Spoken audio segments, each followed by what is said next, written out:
Recording पे कीजिएगा।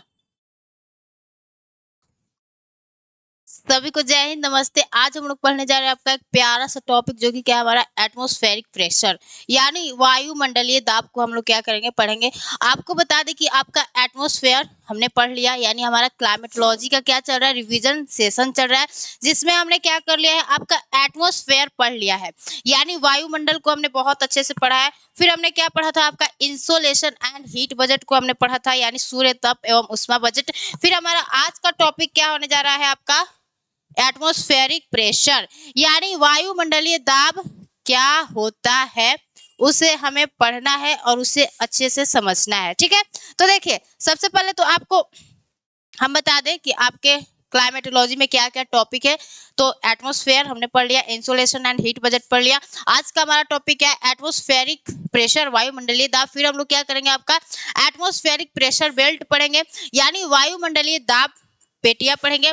फिर क्या पढ़ेंगे, आपका विंड सिस्टम पढ़ेंगे, यानी पवन पढ़ेंगे कि हमारे भारत मतलब कि पूरे विश्व में कितने तरह की पवनें पाई जाती है, उसके बारे में पढ़ेंगे। तो आज अपने इस प्यारे से टॉपिक को स्टार्ट करते हैं, जिसका नाम क्या, एटमॉस्फेरिक प्रेशर। तो जानते हैं कि हमारा आखिर एटमॉस्फेरिक प्रेशर होता क्या है, उसे जानते हैं। सबसे पहले तो आपको क्या जानना है कि व्हाट इज एटमॉस्फेरिक प्रेशर, यानी वायुमंडलीय दाब क्या होता है, कैसे लगता है, इसको क्यों कहते हैं वायुमंडलीय दाब।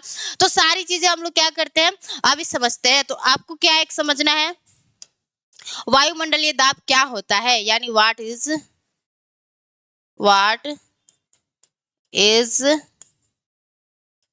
Atmospheric pressure, what is atmospheric pressure. ठीक है, यानी वायुमंडलीय दाब क्या होता है। तो अब हम लोग क्या करते हैं, इसे बहुत अच्छे से समझते हैं कि आपका वायुमंडलीय दाब क्या होता है और यह कैसे हमारे पृथ्वी पर क्या करता है, दाब लगाता है। यानी जो वायुमंडल होता है कैसे हमारे पृथ्वी पर क्या करता है, दाब लगाता है, उसे देखना है।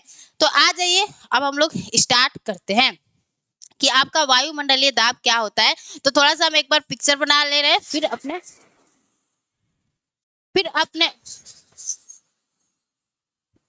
फिर अपने पिक्चर के माध्यम से हम क्या करेंगे, आपको एटमॉस्फेरिक प्रेशर समझाएंगे।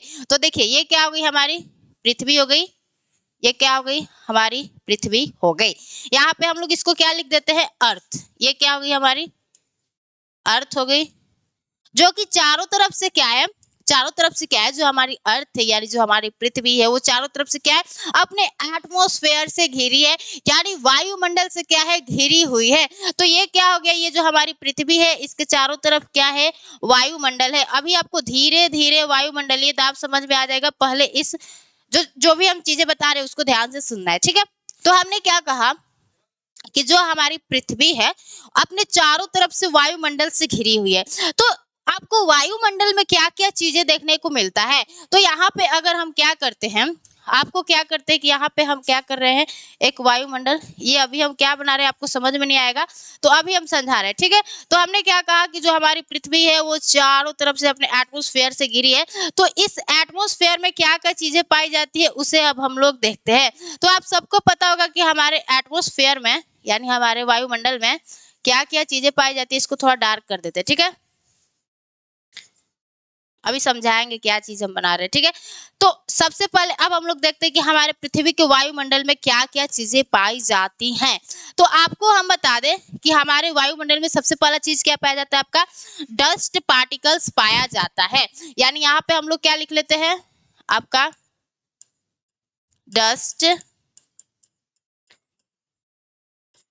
डस्ट पार्टिकल्स पाया जाता है। एंड क्या पाया जाता है, आपका वाटर वेपर पाया जाता है, वाटर वेपर यानी जल वाष्प पाया जाता है। आपके वायुमंडल में धूल कण तो पाए ही जाते हैं, जल वाष्प भी पाया जाता है। और क्या पाया जाता है, तो गैस पाया जाता है, गैस पाया जाता है, सॉलिड होता है, कुछ कुछ सॉलिड्स भी होते हैं, कुछ आपका लिक्विड भी होता है। तो ये सारे क्या है, जो कि हमारे एटमॉस्फेयर में, यानी हमारे वायुमंडल में क्या होते हैं, पाए जाते हैं। तो आप सबको पता होगा कि हमारे पृथ्वी पर, यानी हमारे विश्व में जितनी भी वस्तुएं हैं, उनका कुछ ना कुछ अपना क्या होता है, वेट होता है। तो उसी तरह हमारे इस dust particles, water vapour and gas, solid और लिक्विड का क्या होता है, अपना एक वेट होता है। यानी अपना इनका क्या होगा, कुछ ना कुछ तो क्या होगा, आपका वेट होगा।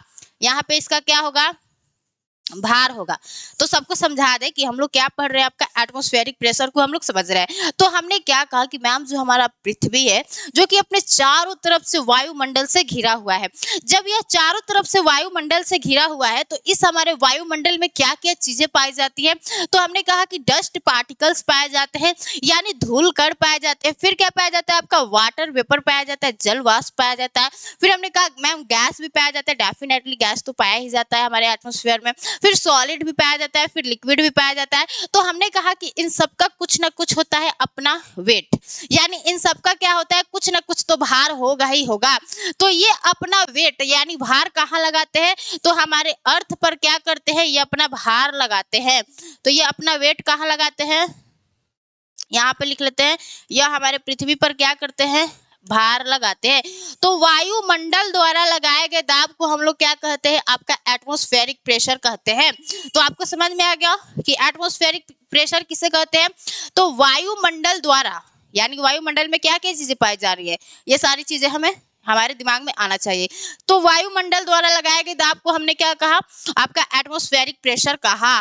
समझ में आ गया मैम हमारा एटमॉस्फेरिक प्रेशर क्या होता है, कैसे लगता है।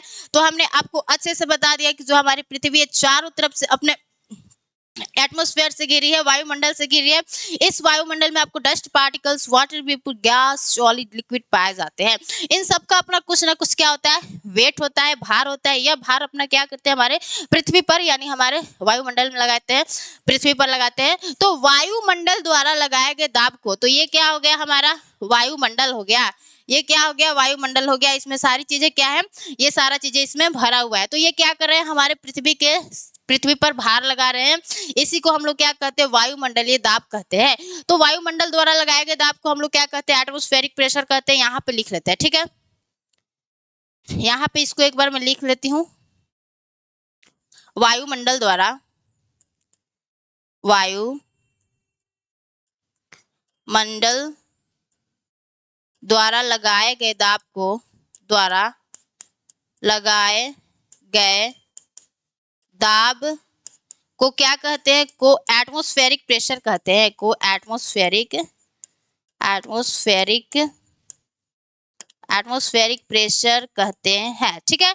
एटमॉस्फेरिक प्रेशर कहते हैं, प्रेशर कहते हैं। तो ये आपको समझ में आ गया कि हमारा जो आपका एटमॉस्फेरिक प्रेशर होता है वह क्या होता है। तो हमारे वायुमंडल द्वारा लगाए गए दाब को हम लोग क्या कहते हैं, आपका एटमॉस्फेरिक प्रेशर कहते हैं। हमने आपका यहाँ पे डेफिनेशन भी लिख दिया, वायुमंडल द्वारा लगाए गए दाब को एटमॉस्फेरिक प्रेशर कहते हैं। तो ये बातें आपको समझ में आ गई कि एटमॉस्फेरिक प्रेशर क्या होता है, कैसे लगता है। अब हम लोग देखते हैं कि यह जो आपका एटमॉस्फेरिक प्रेशर होता है वह मैक्सिमम कहाँ देखने को मिलता है। तो जो आपका एटमॉस्फेरिक प्रेशर होता है वह आपको मैक्सिमम कहाँ देखने को मिलता है। तो यहाँ पे हम लोग देख लेते हैं, ये मान लीजिए हमारा क्या हो गया, एक सी हो गया।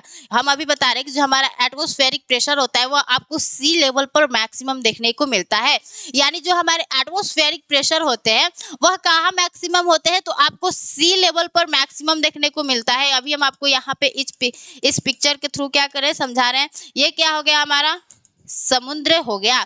इसको हम लोग क्या कहते हैं, सी लेवल कहते हैं। इसको क्या कहते हैं, आपका सी लेवल कहते हैं। तो हमने क्या कहा कि जो आपका एटमॉस्फेरिक प्रेशर होता है यानी वायुमंडलीय दाब होता है वह मैक्सिमम कहाँ देखने को मिलता है। तो यह जो आपका एटमॉस्फेरिक प्रेशर होता है यह आपके सी लेवल पर मैक्सिमम होता है। तो यहाँ पे हम लोग लिख लेते हैं कि ये जो आपका सी लेवल है, यहाँ पर एटमॉस्फेरिक प्रेशर, एटमॉस्फेरिक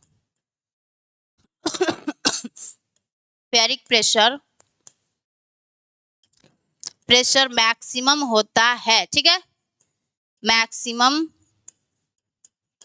होता है। तो अगर आपसे कोई पूछे कि जो हमारा एटमॉस्फेरिक प्रेशर है यानी वायुमंडलीय दाब है वो मैक्सिमम कहाँ होता है, तो हमारे सी लेवल पर होता है।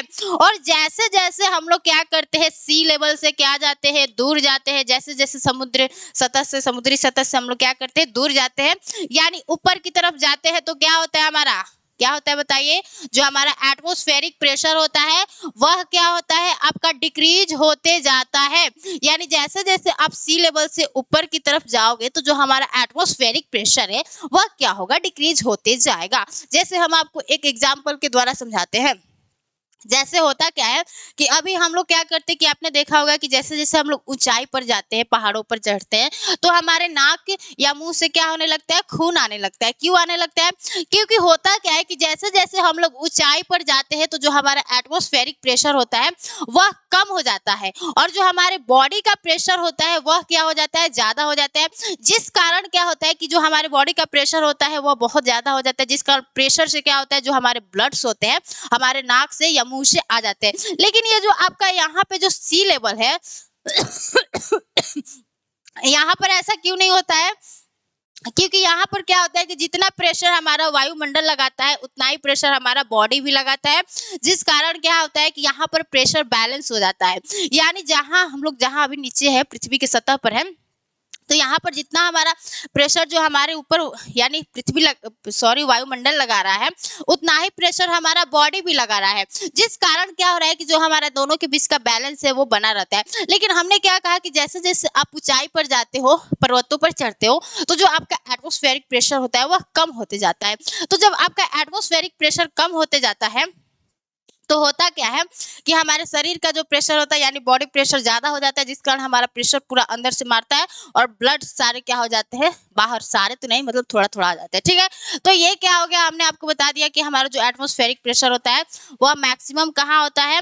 तो आपके सी लेवल पर होता है।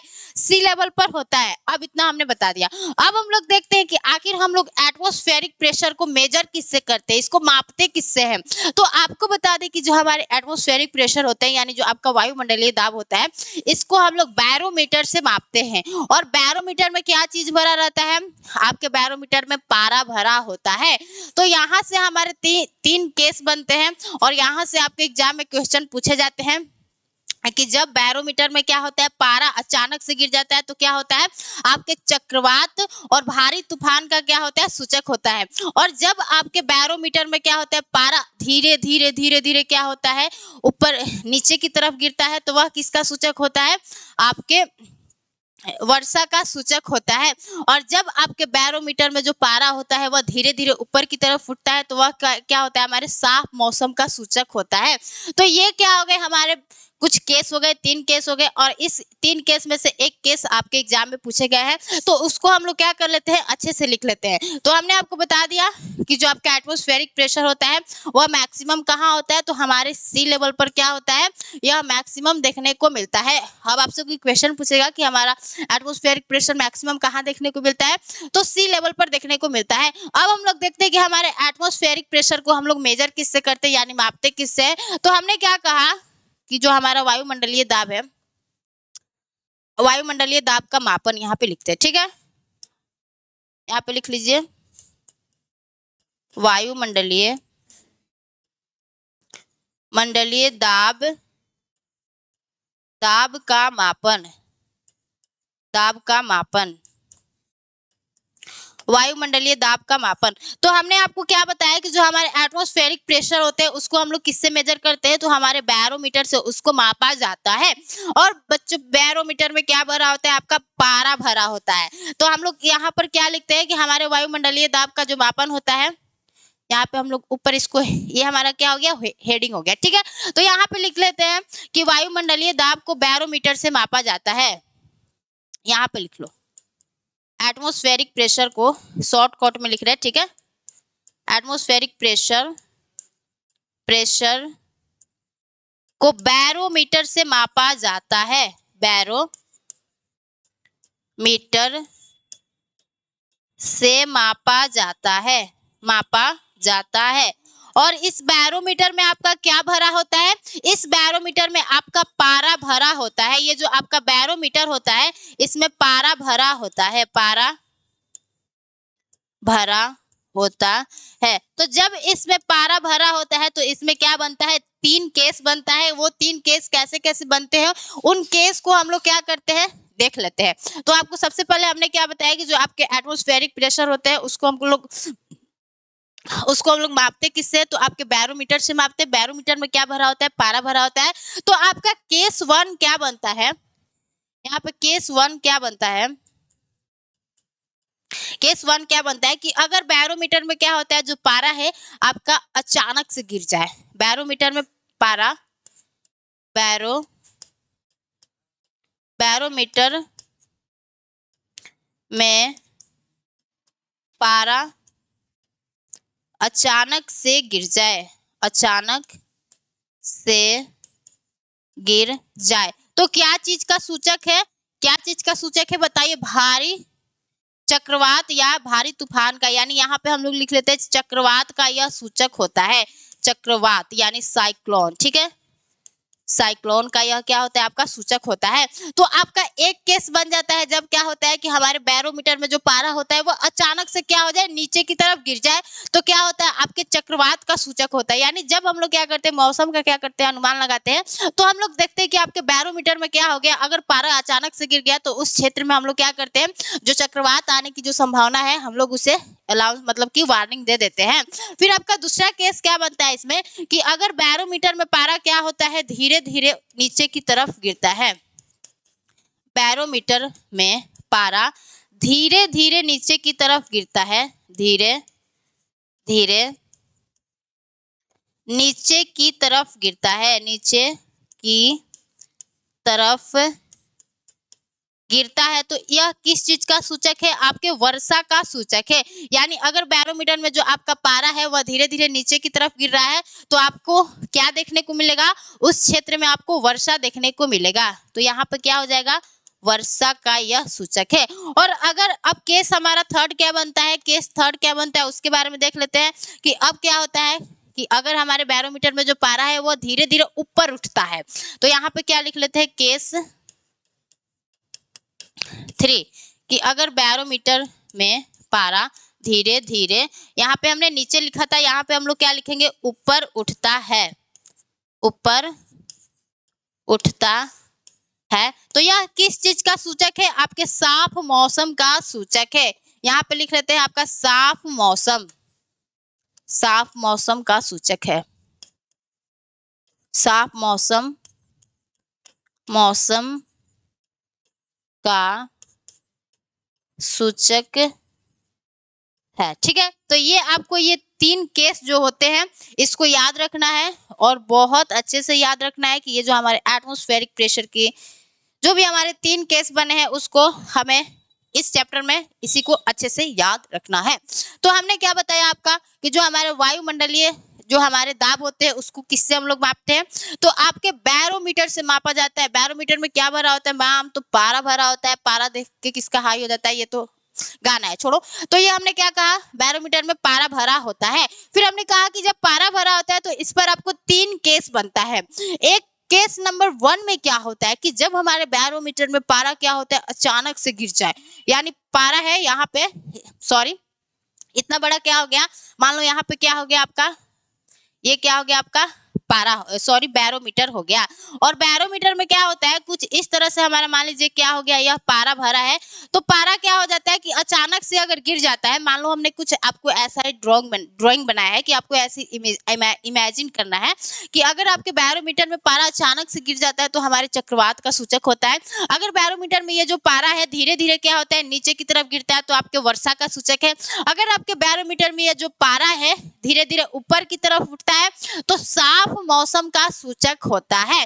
तो हमने क्या कर लिए, ये जो आपका वायुमंडलीय दाब था और वायुमंडलीय दाब से रिलेटेड जितने भी सारी हमारे बातें थी, जो कि बेसिक बातें थी, उसको हमने समझ लिया। अब हमें एक इम्पोर्टेंट बात पर चलना है।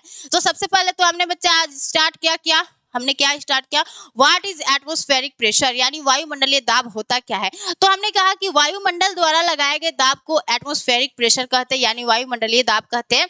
एक बार रिवीजन कर लेते हैं, फिर हम लोग क्या करेंगे, चीजों को आगे लेकर चलेंगे। तो हमने क्या कहा, यानी वायुमंडल द्वारा लगाए गए दाब को, कैसा वायुमंडल दाब लगाता है भाई, तो हमने कहा कि जो हमारी पृथ्वी है चारों तरफ से अपने एटमॉस्फेयर से घिरी है, इस एटमॉस्फेयर में आपको dust particles, water vapour, gas, solid, liquid सारी चीजें आपको देखने को मिलता है। और इनका क्या होता है, अपना कुछ ना कुछ वेट होता है, भार होता है, जो कि क्या करती है, हमारे पृथ्वी पर लगाती है। तो इसी के द्वारा लगाए गए दाब को हमने एटमॉस्फेरिक प्रेशर कहा। फिर हमने कहा कि जो आपका एटमॉस्फेरिक प्रेशर होता है वो आपके सी लेवल पर मैक्सिमम देखने को मिलता है, और जैसे जैसे हम लोग सी लेवल से ऊपर की तरफ जाते हैं तो जो आपका एटमॉस्फेरिक प्रेशर होता है वह कम होते जाता है। फिर हमने क्या कहा कि आपके वायुमंडलीय दाब का मापन क्या है, तो हम लोग एटमॉस्फेरिक प्रेशर को बैरोमीटर से मापते हैं, और उसमें भरा क्या होता है, तो उसमें पारा भरा होता है। इस पर हमने आपको 3 केस बताया, 3 केस को भी बहुत अच्छे से याद करना है। अब हम लोग देखते हैं आपका एक और केस बनता है कि हमारे टेम्परेचर और प्रेशर के बीच में क्या पाया जाता है, आपका इनवर्स रिलेशन पाया जाता है।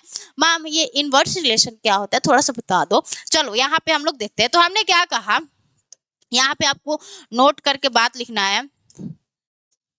यहाँ पे हमने क्या कहा कि टेम्परेचर एंड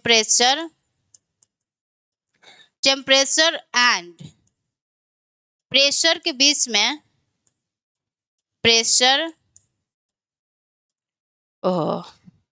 के बीच में क्या पाया जाता है, आपका इनवर्स रिलेशन पाया जाता है। तो टेम्परेचर एंड प्रेशर के बीच में आपका इनवर्स रिलेशन पाया जाता है। इनवर्स रिलेशन पाया जाता है।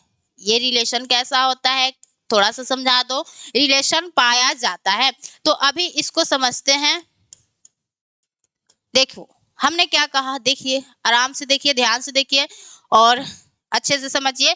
तो हमने कहा कि ये जो आपका टेम्परेचर हो गया, टेम्परेचर एंड आपके प्रेशर के बीच में क्या पाया जाता है, आपका इनवर्स रिलेशन पाया जाता है। इनवर्स रिलेशन का मतलब क्या होगा कि मैम जैसे हमारा टेम्परेचर क्या होगा, इंक्रीज होगा, वैसे हमारा जो प्रेशर होता है वह क्या हो जाता है, डिक्रीज हो जाता है। यानी जहां पर आपको टेम्परेचर क्या होगा, ज्यादा देखने को मिलेगा, वहां पर आपको वायुमंडलीय दाब यानी जो प्रेशर होता है वह क्या होता है, कम होता है। अभी इसको हम लोग बहुत अच्छे से समझते हैं कि यह कैसे होता है। देखिए तो हमने एक आपको केस क्या बताया कि हमारे टेम्परेचर एंड प्रेशर के बीच में इनवर्स रिलेशन पाया जाता है। तो हमने यहाँ पे लिख दिया कि टेम्परेचर और ये क्या हो गया, प्रेशर, इन दोनों के बीच में क्या पाया जाता है, इनवर्स रिलेशन पाया जाता है।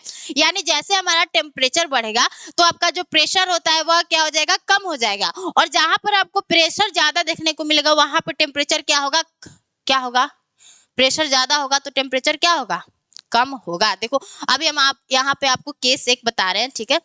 आपको चीजें बहुत अच्छे से समझ में आ जाएंगी, कुछ भी चीजों को क्या करना है, यहाँ पे रटना नहीं है भाई, जियोग्राफी है, कितना रटेंगे, इसको समझते चलना है, ठीक है। तो देखिए, ओहो ये क्या हो गया, हम लोग क्या कर रहे हैं, आपका 2 केस बना रहे हैं। 2 केस को हमें बहुत अच्छे से क्या करना है, समझना है, स्टडी करना है उसके बारे में।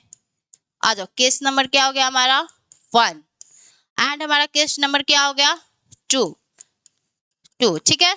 तो हमने क्या कहा, पहले केस में हमने क्या कहा कि मान लीजिए आपका क्या होता है कि जब आपका मान लीजिए आपका जब क्या होता है कि मान लीजिए हमारा टेम्परेचर क्या है, अधिक है, टेम्परेचर क्या है, हमने कहा अधिक है। तो हमने कहा कि टेम्परेचर और प्रेशर के बीच में क्या पाया जाता है, इनवर्स रिलेशन पाया जाता है। इनवर्स रिलेशन पाया जाता है कि मतलब क्या होगा कि जहां पर मैम टेम्परेचर ज्यादा देखने को मिलेगा वहां पे जो प्रेशर होगा वह प्रेशर क्या होगा, कम होगा। तो यहाँ पे आपको प्रेशर क्या देखने को मिलेगा, कम, यानी प्रेशर जो होगा वह क्या होगा, आपको लो होगा। कैसे लो होगा अभी हम समझा रहे हैं, टेंशन नहीं लेने का। फिर हमने यहाँ पे क्या कहा, हमारा जो कुछ दूसरा केस है उसमें हमने क्या कहा कि मान लीजिए यहाँ पे क्या है आपका जो, मान लीजिए केस दूसरे में क्या है, यहाँ पे हमारा टेम्परेचर क्या है, कम है, यहाँ पे आपका सॉरी, यहाँ पे जो आपका टेम्परेचर है वह क्या है, कम है। तो यहाँ पे आपको क्या देखने को मिलेगा, प्रेशर हाई देखने को मिलेगा। जो आपका प्रेशर है वह क्या होगा, हाई होगा। मैम थोड़ा सा इसे समझा दो कि हमारा जब टेम्परेचर जब हमारा ज्यादा होगा तो प्रेशर कैसे लो हो जाएगा, और जब हमारा टेम्परेचर कम होगा तो जो हमारा प्रेशर वो हाई कैसे हो जाएगा। तो हम लोग यहाँ पे इसको बहुत प्यार से और बहुत अच्छे से समझते हुए चलते हैं कि आखिर ये मसला क्या होता है, ठीक है। तो देखिए यहाँ पे सबसे पहले तो सारी चीजें हम लोग क्या करेंगे, ड्राइंग के थ्रू ही क्या करेंगे, चीजों को समझते हुए चलेंगे, तभी चीजें क्या होंगी आपको समझ में आ जाएंगी।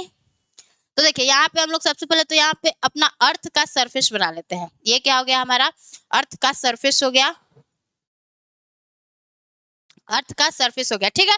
और यहाँ पे ये क्या हो गया आपका 0 डिग्री हो गया, यहाँ पे ये क्या हो गया आपका 0 डिग्री यानी इक्वेटर हो गया। और ये क्या हो गया इक्वेटर के 5 डिग्री नॉर्थ, और ये क्या हो गया आपका 5 डिग्री साउथ।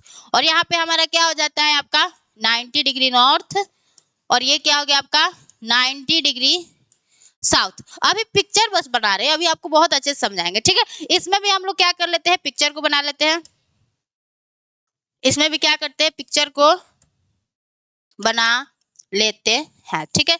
ये भी क्या हो गया आपका, यहाँ पे इक्वेटर है, 0 degree equator and 5 degree north, और हमारा 5 डिग्री साउथ हो गया, ठीक है। यहाँ पे क्या आपका पोलर रीजन है, तो 90 डिग्री नॉर्थ, और यहाँ पे हम लोग क्या लिख लेते हैं 90 डिग्री साउथ, ठीक है। तो हमने क्या कहा, अब हम लोग अपने चीजों को समझते हुए चलते हैं, समझते हुए चलते हैं। तो हमने क्या कहा, आपको ध्यान से सुनना है कि हमने कहा कि मैम जहाँ पे हमारा टेम्परेचर है वह ज्यादा होगा, वहां पे आपको प्रेशर लो देखने को मिलेगा। कैसे देखने को मिलेगा, तो होता क्या है कि आप सबको पता है कि जो हमारी सूर्य की किरणें हैं वह आपके विषुवत रेखीय क्षेत्र में क्या होती है, सीधा लंबवत पड़ती है।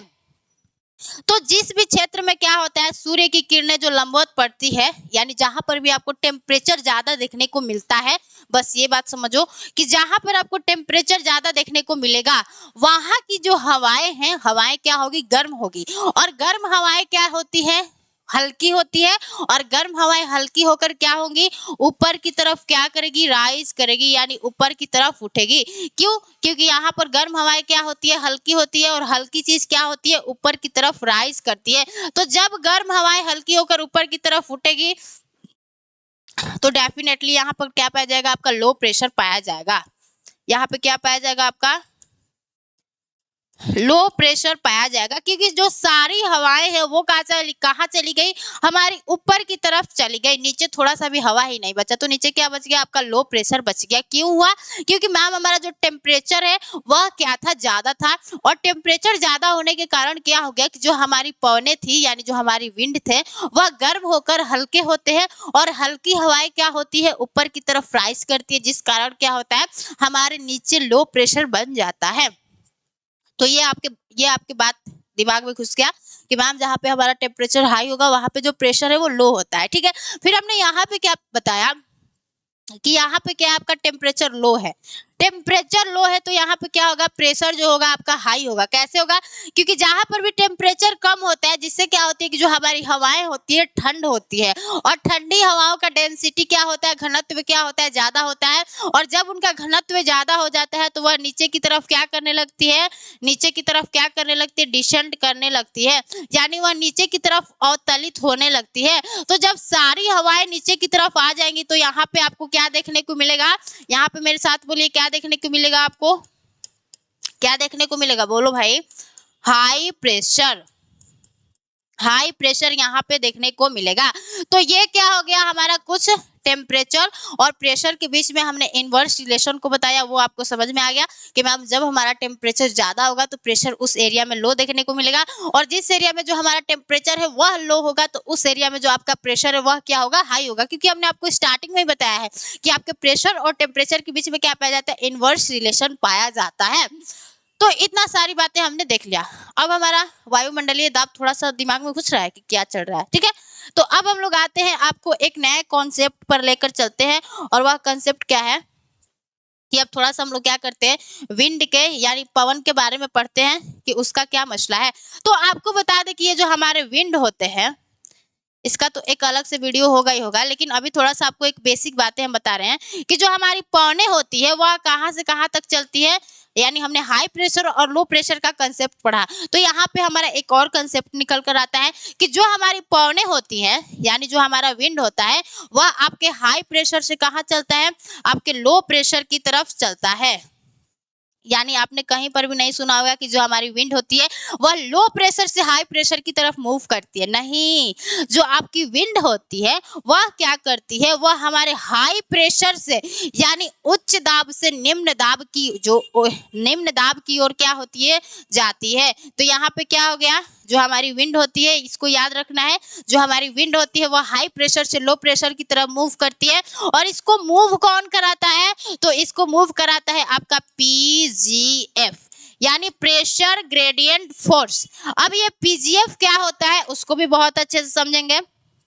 पहले इसको समझने से पहले एक और कंसेप्ट को समझना है, बस छोटा सा कॉन्सेप्ट है और आपके एग्जाम में पूछा भी गया है कि मैम हमारा आइसो बार क्या होता है।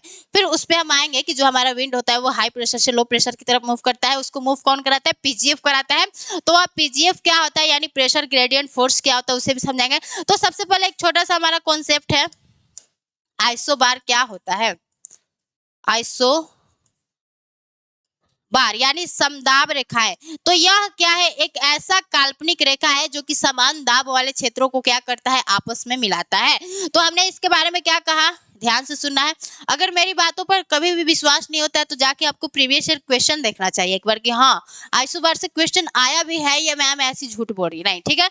तो जाके यूपीएससी का जो प्रीवियस ईयर क्वेश्चन होता है उसको एनालाइज करना है, एनालिसिस उसका करना है कि कितने सारे क्वेश्चन हमारे इस टॉपिक को हमने पढ़ लिया तो यहाँ से बन रहे हैं और कितने सारे क्वेश्चन क्या हो रहे हैं, छूट रहे हैं। क्योंकि हम क्या करेंगे, आपके जो क्लाइमेटोलॉजी का जब टॉपिक सारे हम लोग पढ़ लेंगे तो उसका जो एक सारे जो उसके प्रीवियस ईयर क्वेश्चन है वहां से हम लोग उसको क्वेश्चन को लाएंगे और फिर हम लोग क्वेश्चन को करेंगे कि हमने अगर टॉपिक पढ़ लिया तो क्या हमारे क्वेश्चन बन भी रहे हैं या नहीं बन रहे हैं। तो ठीक है, हमने आपको वो तो बात की बात हो गई। यहाँ पे सबसे पहले हम लोग आइसो बार को समझते हैं। तो हमने क्या कहा कि ये जो आपका आइसो बार होता है यह क्या होता है, एक काल्पनिक रेखा होता है जो कि क्या करता है, समान दाब वाले क्षेत्रों को आपस में मिलाता है। मान लीजिए ये क्या हो गया, हमारा प्यारा सा इंडिया हो गया। तो हमने क्या कहा हमने क्या कहा कि जो हमारे आइसो बार होते हैं वह क्या करते हैं, समान दाब वाले क्षेत्रों को आपस में मिलाते हैं, यानी यह एक काल्पनिक रेखा है। मान लीजिए यहाँ पे आपका क्या है, मान लीजिए यहाँ पे जो आपका 100 मिलीबार क्या है, प्रेशर है। तो आपको इस लाइन पे हर जगह क्या देखने को मिलेगा, 100 मिलीबार ही क्या होगा, प्रेशर देखने को मिलेगा। क्यों, क्योंकि यह क्या है, समदाब रेखाएं हैं जहां पर क्या होते हैं, जो आपके प्रेशर होते हैं वह इक्वल देखने को मिलते हैं। आपके शब्द में छुपा है, इंग्लिश तो पढ़ के नहीं समझ में आ रहा है लेकिन हिंदी समझ में आ रहा है। समदाब रेखाएं मतलब जहां पे क्या होती है, जो हमारे प्रेशर होते हैं, जो हमारा प्रेशर होता है वह क्या होता है, इक्वल होता है। तो हमने क्या कहा कि यह एक काल्पनिक रेखा है, यानी यह एक काल्पनिक रेखा है जो कि समान दाब वाले क्षेत्रों को आपस में मिलाती है। यानी अब इस रेखा पे आप अगर जहां भी देखोगे तो आपको जो प्रेशर देखने को मिलेगा वह कितना देखने को मिलेगा, 100 मिलीबार ही देखने को मिलेगा। तो यहाँ पे आप इसका डेफिनेशन लिख लीजिए जो कि हमारा प्यारा सा डेफिनेशन है और आपके क्वेश्चन में आया भी है, मतलब एग्जाम में पूछा भी गया है। तो यह एक काल्पनिक रेखा है, यह एक काल्पनिक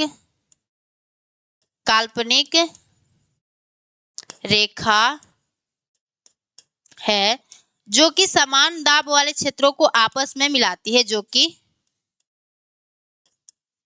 समान दाब वाले क्षेत्रों को आपस में मिलाती है, समान दाब वाले क्षेत्रों को आपस में मिलाती है, आपस में मिलाती है। ठीक है, तो आपको आइसो बार समझ में आ गया कि मैम हमारा आइसो बार क्या होता है। तो यह क्या होता है, आपका एक काल्पनिक रेखा होता है जो कि समान दाब वाले क्षेत्रों को आपस में मिलाता है। हमने आपको यहाँ पे एग्जाम्पल भी समझा दिया, एग्जाम्पल भी दे दिया कि यह क्या हो गया, एक रेखा हो गया जहां पर जो आपका प्रेशर है वो हर जगह इक्वल देखने को मिलेगा। तो हमने आपको बस एक आपको कंसेप्ट समझाने के लिए, यानी पीजीएफ जब हम लोग पढ़ेंगे तो उसमें आइसो बार आपको आना चाहिए, इसलिए हमने आइसो बार को बता दिया। तो अब हम लोग फिर से अपने उस टॉपिक पर आते हैं कि हमने क्या बताया कि जो हमारी विंड होती है, जो हमारी विंड होती है वह हमेशा क्या चलती है, हाई प्रेशर से लो प्रेशर की तरफ मूव करती है, जिसको मूव कौन कराता है, ये आपका पीजीएफ मूव कराता है, यानी प्रेशर ग्रेडियंट फोर्स। अब पीजीएफ को समझने के लिए हमें एक टॉपिक को पढ़ना होगा, हमारे विंड को प्रभावित करने वाले कारक कौन कौन से हैं। जब हम लोग विंड के प्रभावित करने वाले कारक को समझेंगे तो वहीं पे आपका पीजीएफ भी क्या हो जाएगा, क्लियर हो जाएगा, यानी क्लियर हो जाएगा। और आपका कोरियोलिस फोर्स क्या होता है वो भी क्लियर हो जाएगा, वह कैसे हमारे विंड को प्रभावित करता है। ये सारी चीजें अभी हम देखते हैं, ठीक है। तो यहाँ पे आपका हेडिंग क्या होना चाहिए, विंड को प्रभावित करने वाले कारक। विंड को प्रभावित करने वाले कारक, विंड को प्रभावित करने वाले कारक, ठीक है, वाले कारक, विंड को प्रभावित करने वाले कारक। अब कौन कौन से ऐसे फैक्टर्स है जो कि क्या करते हैं, हमारे विंड को क्या करते हैं, प्रभावित करते हैं। तो इसमें से आपका पहला क्या आ जाता है, पीजीएफ। इसमें से आपका पहला क्या आ जाता है, पीजीएफ। यहाँ पे लिख लेते हैं पीजीएफ, जिसको हम लोग क्या कहते हैं, आपका pressure gradient force. Pressure gradient force, ठीक है। फिर पीजीएफ के बाद हम लोग क्या पढ़ने जा रहे हैं, आपका कोरियोलिस फोर्स पढ़ेंगे कि कोरियोलिस फोर्स किस तरह हमारे विंड को क्या करता है, प्रभावित करता है। तो यहाँ पे लिख लीजिए कोरियोलिस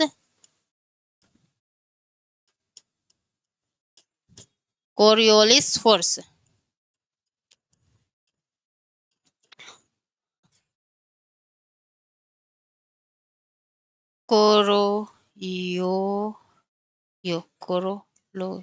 यहाँ पे कोरियोलिस का हमें स्पेलिंग थोड़ा सा मिस्टेक है, ठीक है, इसको हिंदी में लिख लेते हैं कोरियोलिस फोर्स। ये हमको हिंदी में भी लिखने में मिस्टेक होता है, ऐसा ये शब्द ही है कोरियोलिस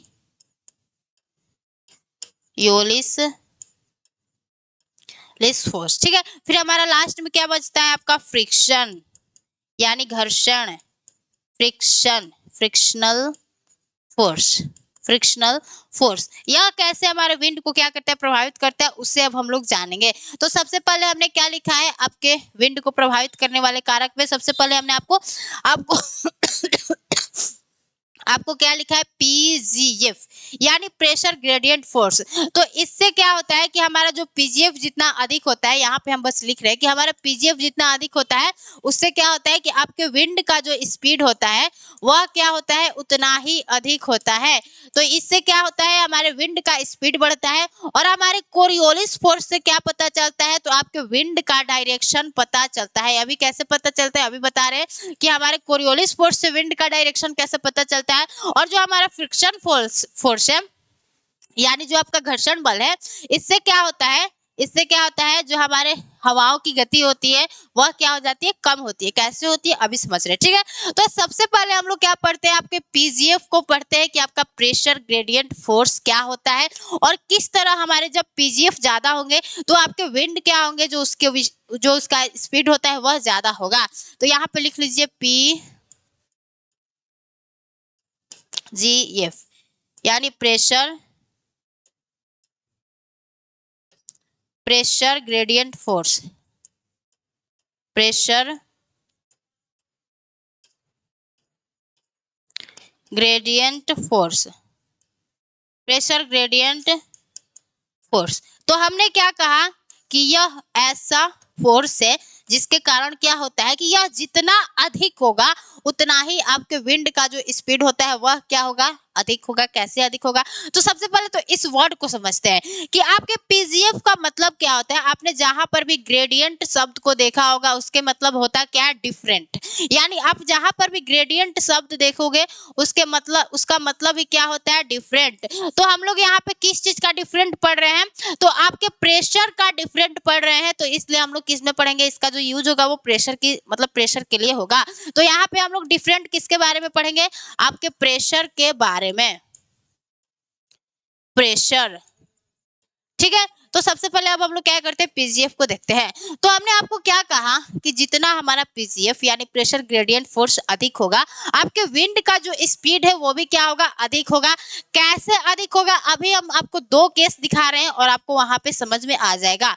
तो देखिए यहाँ पे सबसे पहले तो हम लोग लिख लेते हैं कि पीजीएफ क्या होगा, जितना अधिक होगा आपके विंड का स्पीड भी क्या होगा, उतना ही अधिक होगा।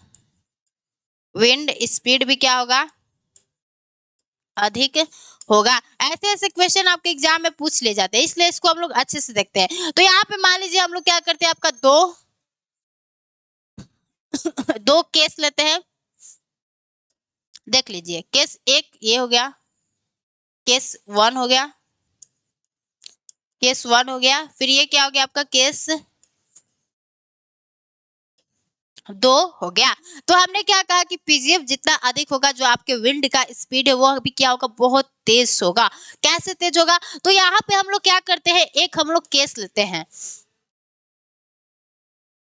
मान लीजिए ये क्या हो गया, आपका आइसोबार हो गया। आइसोबार हमने आपको समझा दिया है। तो यहाँ क्या हो गया, जो आपका प्रेशर है वह कितना है, 100 मिलीबार है। और आपका ऊपर क्या है कि जो प्रेशर है वह कितना है, 98 मिलीबार है। तो हाँ, यहाँ पर क्या है, यहाँ पर हाई प्रेशर है, हाई प्रेशर है, हाई प्रेशर है। इतना तो समझ में आ रहा है ना भाई। और यहाँ पे क्या आपका लो प्रेशर है। तो हमने क्या कहा कि जो हवाएं हैं वो तो हाई प्रेशर से लो प्रेशर की तरफ मूव करेंगी ही करेंगी। तो अभी हमें वो नहीं समझना है, अभी हमें वो बात समझना है कि जब हमारा पीजीएफ ज्यादा होता है तो विंड का स्पीड कैसे ज्यादा होता है।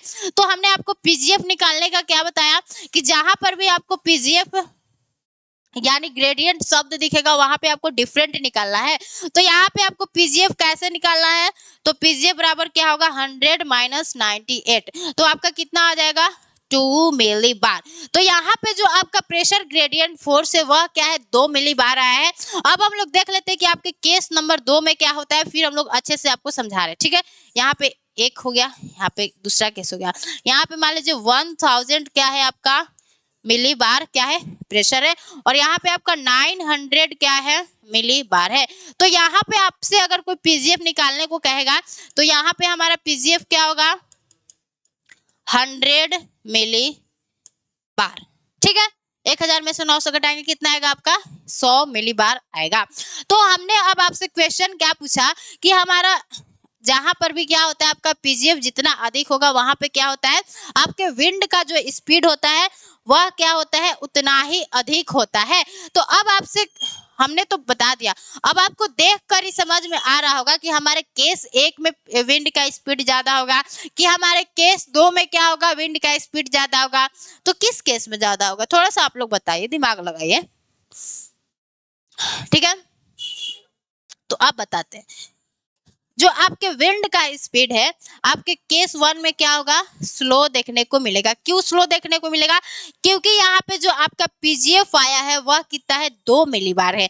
लेकिन यहाँ पर क्या है, जो आपका पीजीएफ का मान है वह कितना है, 100 मिलीबार है। इसलिए यहाँ पर क्या होगा, आपके केस दो में क्या होगा, विंड का जो स्पीड होगा वह क्या होगा, बहुत ज्यादा तेज होगा। क्यों तेज होगा, क्योंकि यहाँ पर आपका जो पीजीएफ का मान है वह कितना है, आपका 100 मिलीबार है।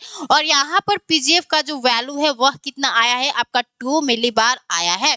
तो आपको समझ में आ गया, आपको समझ में आ गया कि हमारे किस तरह से पीजीएफ ज्यादा होता है, मतलब कैसे जब पीजीएफ ज्यादा होता है तो हमारे विंड का स्पीड तेज होता है।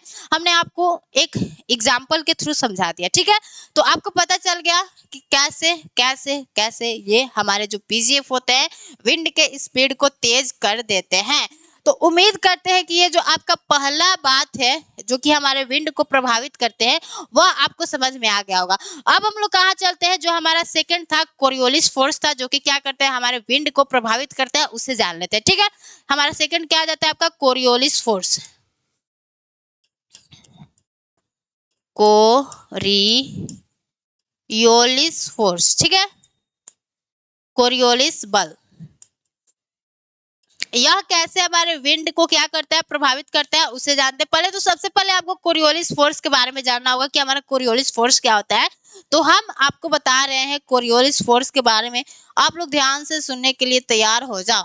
तो कोरियोलिस फोर्स क्या होता है कि हमारी पृथ्वी के घूर्णन गति के कारण हमारे पृथ्वी पर जितने भी फ्री फ्लाइंग ऑब्जेक्ट है, उनमें क्या हो जाता है, विक्षेपण हो जाता है। उसी विक्षेपण को हम लोग क्या कहते हैं, आपका कोरियोलिस फोर्स कहते हैं। यानी हमने क्या कहा, अभी तो समझ में आया नहीं होगा, हम जानते भी हैं। तो हमने क्या कहा कि मान लीजिए ये क्या हो गई, हमारी पृथ्वी हो गई, जो कि क्या कर रही है, अपने एक्सिस पर क्या कर रही है, वेस्ट टू ईस्ट क्या कर रही है, रोटेट कर रही है। तो हमने क्या कहा कि हमारे पृथ्वी की घूर्णन गति के कारण हमारे पृथ्वी पर जितनी भी स्वतंत्र वस्तुएं हैं, यानी फ्री फ्लाइंग ऑब्जेक्ट है, उनमें क्या होता है, विक्षेपण देखने को मिलता है। इस विक्षेपण को ही क्या कहते हैं, कोरियोलिस फोर्स कहते हैं। और कोरियोलिस फोर्स के कारण क्या होता है कि जो हमारी पौने होती है वह क्या होती है, आपके नॉर्थ हेमिस्फीयर में क्या हो जाती है, राइट की तरफ बैंड कर जाती है, और आपके साउथ हेमिस्फीयर में लेफ्ट की तरफ बैंड कर जाती है। ये हमने क्या कह दिया, समझ में नहीं आया, अभी समझा रहे, ठीक है। तो सबसे पहले हमने तो क्या कहा, आपको क्या कहा कि जो हमारा कोरियोलिस फोर्स क्या होता है, हमने कहा कि हमारी जो पृथ्वी होती है वो पृथ्वी की घूर्णन गति के कारण क्या होता है कि हमारे ए, ए, पृथ्वी पर जितनी भी स्वतंत्र वस्तुओं में विक्षेपण होता है। कैसा विक्षेपण होता है, मान लीजिए यहाँ पे क्या है, जो आपकी विंड है, इसको जाना चाहिए सीधे सीधे जाना चाहिए, लेकिन होता क्या है कि हमारे पृथ्वी के घूर्णन गति के कारण हमारे पृथ्वी पर जितने भी स्वतंत्र रूप से जो हमारी फ्री फ्लाइंग ऑब्जेक्ट है, उनमें क्या होता है, विक्षेपण होता है। और उसी विक्षेपण को हम लोग क्या कहते हैं, कोरियोलिस फोर्स कहते हैं। तो ये जो आपका विंड है, जो कि सीधा चलना चाहिए था इसे, लेकिन इस पर अब क्या लगेगा, कोरियोलिस फोर्स लगेगा, जिस कारण यह विंड क्या हो जाएगा, हमारे नॉर्थ हेमिस्फीयर में क्या हो जाएगा, दाई ओर मुड़ जाएगा, यानी दाई ओर मुड़ गया। और आपके साउथ हेमिस्फीयर में क्या होता है, यह जो आपका विंड होता है यह बाई ओर मुड़ जाता है। साउथ हेमिस्फीयर में क्या होगा, यह बाई ओर मुड़ जाएगा। आप लोग तो कहेंगे कि मैम ये दाया भी आपने इधर ही बना दिया, और आपने बाया भी इधर बना दिया।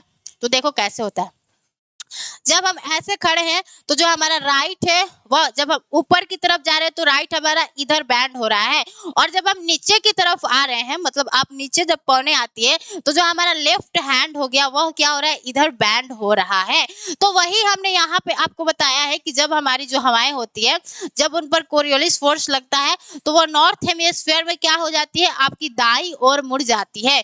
यानी यहाँ पे क्या हो गई, राइट की तरफ क्या हो गई, बैंड कर गए, ठीक है। और साउथ हेमिस्फीयर में क्या होती है, यह लेफ्ट की तरफ क्या हो जाती है, बैंड कर जाती है। तो यही होता है आपका कोरियोलिस फोर्स। तो कोरियोलिस फोर्स के कारण क्या पता चला कि जो हमारी उत्तरी गोलार्ध में हवाएं होती है वह क्या हो जाती है, दाईं ओर मुड़ जाती है, और दक्षिणी गोलार्ध में हवाएं क्या होती है, हमारे कोरियोलिस फोर्स के कारण बाईं ओर मुड़ जाती है। तो आपके कोरियोलिस फोर्स से क्या पता चलता है, हमारे विंड का डायरेक्शन पता चलता है। समझ में आ गया। और जितना हमारा विंड का स्पीड ज्यादा होगा, आपको एक बात बता रहे हैं, जितना हमारा विंड का स्पीड ज्यादा होगा उतना ही आपका कोरियोलिस फोर्स भी क्या होगा, अधिक होगा। ये आप नोट करके लिख लो कि जितना हमारे विंड का स्पीड तेज होगा उतना ही आपको कोरियोलिस फोर्स अधिक देखने को मिलेगा। और आपको बता दें कि जो हमारे कोरियोलिस फोर्स होते हैं वह क्या होता है, विषुवत रेखीय क्षेत्र में क्या होता है, अनुपस्थित होता है। यानी आपको इक्वेटोरियल रीजन में क्या होगा, आपको कोरियोलिस फोर्स नहीं देखने को मिलेगा, वहां पे अनुपस्थित होगा। और जैसे जैसे हम लोग विषुवत रेखा से ध्रुवों की ओर जाते हैं तो वहां पे क्या होता है, आपका कोरियोलिस फोर्स बढ़ता जाता है। तो यहाँ पे आप नोट में लिख लो, और आपके एग्जाम में ये क्वेश्चन पूछा भी गया है कि क्या जैसे जैसे हम लोग विषुवत रेखा से ध्रुवों की तरफ जाते हैं तो आपका कोरियोलिस फोर्स बढ़ता जाता है। तो आपका आंसर आना चाहिए हाँ, हमारा कोरियोलिस फोर्स क्या होता है, बढ़ता जाता है। तो यहाँ पे नोट में लिख लीजिए, जैसे जैसे जैसे जैसे विषुवत रेखा से, ये क्या हो जा रहा है, विषुवत विषुवत विषुवत रेखा से, विषुवत रेखा से ध्रुवों की ओर, जैसे जैसे विषुवत रेखा से ध्रुवों की ओर जाते हैं तो कोरियोलिस फोर्स, सी एफ लिख दे रहे हैं, कोरियोलिस फोर्स क्या होता है, कोरियोलिस फोर्स बढ़ता जाता है, ठीक है। तो ये हमने क्या कर दिया, आपको एक की पॉइंट बता दिया। यहाँ पे से कैसे हो गया है, देखो। तो क्या आपने बताया कि जैसे जैसे हम लोग विषुवत रेखा से ध्रुवों की ओर जाते हैं तो आपका जो कोरियोलिस फोर्स होता है वह क्या होता है, बढ़ता जाता है।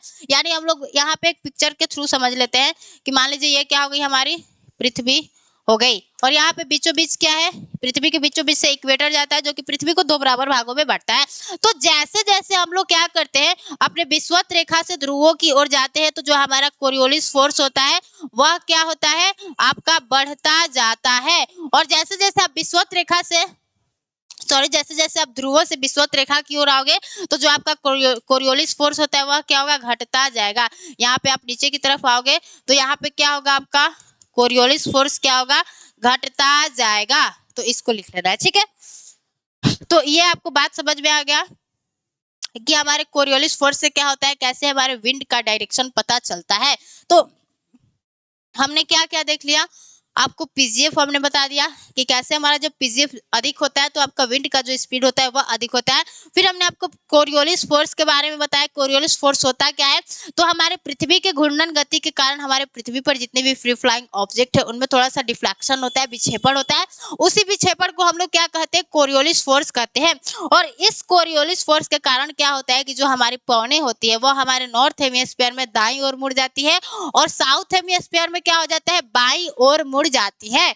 तो इसी से हमारा क्या पता चलता है, आपके विंड का डायरेक्शन पता चलता है। फिर हमने आपको बताया, एक की पॉइंट बताया कि जैसे जैसे आप लोग विषुवत रेखा से ध्रुवों की तरफ जाते हो तो जो आपका कोरियोलिस फोर्स होता है वह क्या होता है, बढ़ता जाता है। और हमने आपको एक और बात बताया कि आपके विषुवत रेखीय क्षेत्र में यानी इक्वेटोरियल रीजन में जो आपका कोरियोलिस फोर्स होता है वह क्या होता है, अब्सेंट देखने को मिलेगा, यानी वहां पे आपका अनुपस्थित होता है। हमने आपको एक पिक्चर से भी बताया कि जैसे जैसे आप विषुवत रेखा से ध्रुवों की ओर जा रहे हो तो जो आपका कोरियोलिस फोर्स है वह बढ़ रहा है, लेकिन जैसे जैसे आप ध्रुवों से विषुवत रेखा की ओर आ रहे हो तो जो आपका कोरियोलिस फोर्स है वह क्या हो रहा है, कम होते जा रहा है। और यहाँ से आपके एग्जाम में क्वेश्चन पूछा गया है। अब हम लोग कहाँ चलते हैं, अपने फ्रिक्शनल फोर्स पर चलते हैं कि जो हमारा घर्षण बल होता है वह कैसे हमारे क्या करते हैं, विंड को, जो हमारा विंड का स्पीड होता है उसे कैसे कम करता है। तो यहाँ पे लिख लीजिए फ्रिक्शनल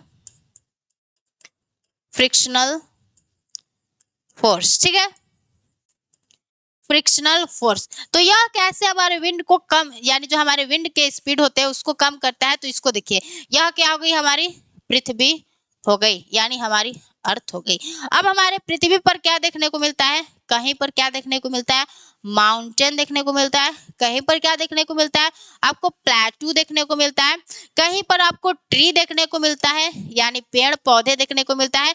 तो ये सारी क्या करती हैं, हमारे हवाओं के लिए अवरोध का काम करती है, यानी हिंड्रेंस की तरह काम करती है, जिस कारण क्या होता है कि यह विंड के स्पीड को क्या करती हैं, कम करती हैं। यानी यहाँ पर यह जो है ये सारी चीजें अवरोध का काम करती है हमारे पवनों के लिए, जिस कारण क्या होता है, आपके विंड का जो स्पीड होता है वह क्या हो जाता है, कम हो जाता है। अब आपको एक और बस टॉपिक समझना है, फिर हमारा एटमॉस्फेरिक प्रेशर खत्म हो जाएगा। अब आपको हम बता दें कि हमारा एक और टॉपिक है जो कि आपके एनसीईआरटी बुक में दिया गया है, ग्लोबल एटमॉस्फेरिक सर्कुलेशन, यानी वायुमंडलीय वायु परिसंचरण क्या होता है उसके बारे में समझ लेते हैं, फिर यह टॉपिक अच्छे से क्लियर हो जाएगा। तो यहाँ पे लिख लीजिए ग्लोबल एटमॉस्फेरिक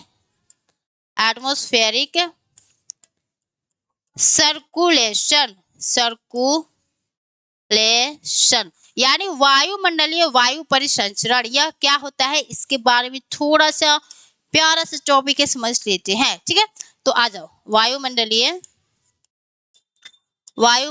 वायु परिसंचरण, वायुमंडलीय वायु परिसंचरण आपके बुक में दिया है, लेकिन आपको समझ में नहीं आएगा क्या कह रहा है जब तक हम लोग यहाँ पे अच्छे से समझते नहीं है, ठीक है। तो आ जाइए समझते हैं। तो हमने क्या कहा, अब तक हम लोग विंड के बारे में ये सारी चीजें पढ़ते आ रहे हैं कि हमारे विंड को प्रभावित करने वाले क्या क्या कारक होते हैं। तो हमने देखा आपका सबसे पहले पीजीएफ होता है, फिर हमने क्या देखा, आपका कोरियोलिस फोर्स होता है, फिर हमने देखा आपका फ्रिक्शनल फोर्स होता है, फिर हमने आपको बताया कि हमारा एक और कॉन्सेप्ट निकल कर आता है, ग्लोबल एटमॉस्फेरिक सर्कुलेशन, यानी वायुमंडलीय वायु परिसंचरण। तो हम आपको बता दें कि जो हमारी पवनें होती है, यानी जो आपकी विंड होती है, वह क्या होती है, सेल के रूप में प्रवाहित होती है। मैम ये सेल के रूप में कैसे प्रवाहित होती है, थोड़ा सा समझा दीजिए। तो उसको समझने के लिए आपको एक थोड़ा सा पिक्चर बनाना पड़ेगा और पिक्चर से आपको चीजों को समझना पड़ेगा। मान लीजिए यहाँ पर क्या हो गया आपका 0 डिग्री इक्वेटर हो गया, यहाँ पर 30 डिग्री क्या हो गया आपका साउथ, और यहाँ पे हम लोग मान लेते हैं 30 डिग्री क्या हो गया आपका नॉर्थ हो गया। फिर हमारा 60 डिग्री नॉर्थ, और फिर क्या हो जाता है हमारा 90 डिग्री नॉर्थ हो जाता है। ये सारी चीजें आपको समझ में आ जाएगी जब हमारा अगला क्लास होगा एटमॉस्फेरिक प्रेशर बेल्ट। ठीक है, तो अब क्या करते हैं, आपको पता होगा कि जो हमारा इक्वेटर होता है, यहाँ से क्या होती है, हवाएं गर्म होती है और ऊपर की तरफ क्या करती है, राइज करती है। और जब हमारे इक्वेटर से गर्म होकर ऊपर उठी हवाएं मतलब ऊपर उठती है, तो फिर ऊपर उठने के बाद इन हवाओं का क्या होता है, डाइवर्जेंट होता है। फिर यह क्या करती है, आपके 30 डिग्री लैटिट्यूड पर क्या करती है, डिसेंट करती है। तो इस 0 से 30 डिग्री के बीच के सेल को क्या कहते हैं, यहाँ पर इसको हैडले सेल कहते हैं, हैडले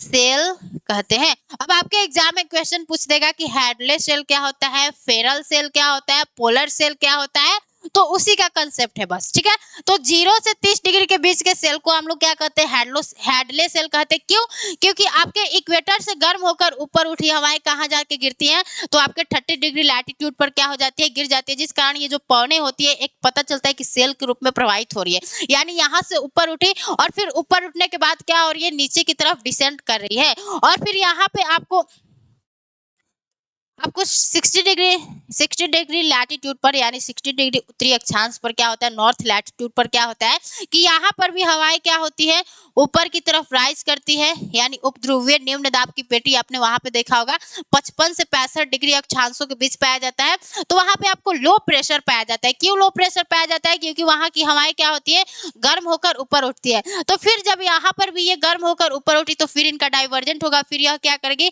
आपके 90 डिग्री लैटिट्यूड पर गिरेगी और इधर से यह 30 डिग्री लैटिट्यूड पर गिरेगी।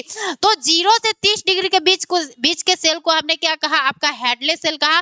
फिर हमने क्या कहा कि जब आपका क्या होता है 30 से 60 डिग्री के बीच को हम लोग क्या कहते हैं, फेरल सेल कहते हैं। इससे हम लोग क्या कहते हैं, आपका फेरल सेल कहते हैं। फिर 60 से 90 डिग्री के बीच के हम लोग सेल को क्या कहते हैं, तो इसको पोलर सेल कहते हैं। ठीक है, तो ये क्या हो गया, आपका ग्लोबल एटमॉस्फेरिक सर्कुलेशन हो गया, यानी वायुमंडलीय वायु परिसंचरण हो गया। तो हमने क्या बताया कि जो आपके विंड होते हैं वह क्या होते हैं, सेल के रूप में प्रवाहित होता है, जिस कारण क्या होता है कि हमारे इक्वेटर से ऊपर उठी गर्म हवाएं फिर आपके 30 डिग्री लैटिट्यूड पर क्या करती है, अवतलित होती है, नीचे गिरती है, जिसको हमने 0 से 30 डिग्री के बीच का जो सेल बनता है उसको हैडले सेल कहा। फिर 30 से 60 डिग्री के बीच के सेल को हमने क्या कहा, फेरल सेल कहा। फिर 60 से 90 डिग्री के बीच के सेल को हमने क्या कहा, पोलर सेल कहा। तो इस तरह ये आप देख रहे हैं कि जो हमारी विंड है वह सेल के रूप में कैसे प्रवाहित हो रही है, ऊपर जा रही है, फिर नीचे की तरफ डिसेंट कर रही है। तो इसी को हम लोग क्या कहते हैं, आपका ग्लोबल एटमॉस्फेरिक सर्कुलेशन कहते हैं। अगर ये टॉपिक आपको ग्लोबल एटमॉस्फेरिक सर्कुलेशन समझ में नहीं आया होगा, तो जब हमारा लास्ट में जब हमारा एग्जाम आएगा, तो एग्जाम से पहले हम लोग क्या करेंगे, सारे टॉपिक्स को समझेंगे। तो फिर से हम क्या कोशिश करेंगे कि इसको और अच्छे से समझाएं, ताकि आपके दिमाग में घुस जाए। दिमाग में तो घुसाना नहीं है, बस इसको याद रखना है, हेडले सेल किसे कहते हैं, फेरल सेल किसे कहते हैं, पोलर सेल किसे कहते हैं, कहाँ से कहाँ तक पाया जाता है। ठीक है, तो आज का आपका टॉपिक क्या हो जाता है, समाप्त होता है कि हमारा एटमॉस्फेरिक प्रेशर क्या था। हमने यहाँ से स्टार्ट किया और जो भी हमारे इसमें इंपॉर्टेंट बातें थी, जो बेसिक बातें थी जिसे समझना हमें जरूरी था, उसको हमने समझ लिया। तो आज के लिए क्या करते हैं, बस इतना ही रखते हैं, मिलते हैं अगले नेक्स्ट वीडियो में। तब तक के लिए सभी को जय हिंद, नमस्ते।